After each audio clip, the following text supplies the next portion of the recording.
जय श्री राम। कहते हैं मनुष्य परमात्मा की सर्वश्रेष्ठ कृति है और उसे तो अन्यों के समक्ष उदाहरण प्रस्तुत करने की प्रवृत्ति निरंतर होना चाहिए। ऐसा भी कहते हैं कि जीवन उतना ही सार्थक है जितना परहितार्थ प्रयोजन हो।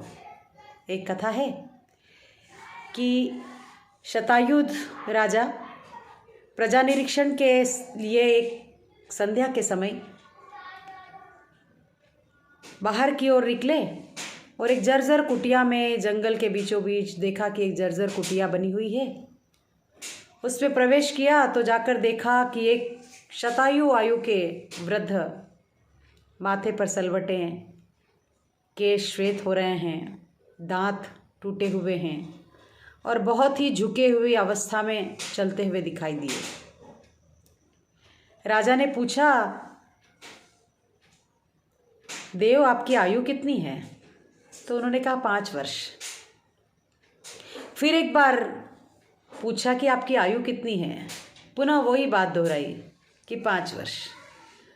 उन्होंने कहा मुझे तो आप शतायु पूर्ण करते हुए दिखाई देते हैं, फिर आपकी आयु 5 वर्ष कैसे हुई?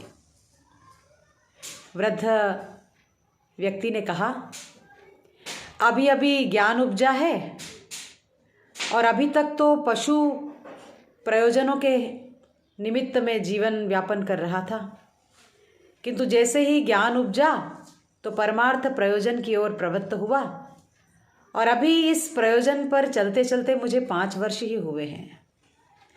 जीवन का सारा साधन, सारी शक्ति, सारी संपत्ति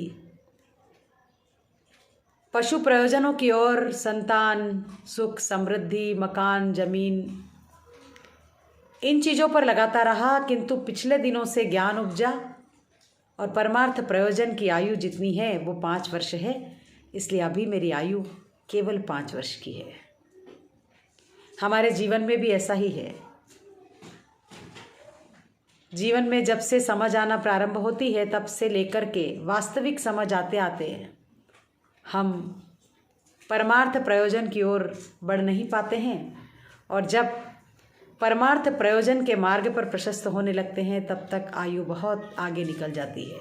किंतु जितनी भी आयु बची हो उसको परमार्थ प्रयोजन की ओर लगाएं और संसार की सर्वश्रेष्ठ कृति जो परमात्मा ने निर्मित की है उसको श्रेष्ठ बनाएं।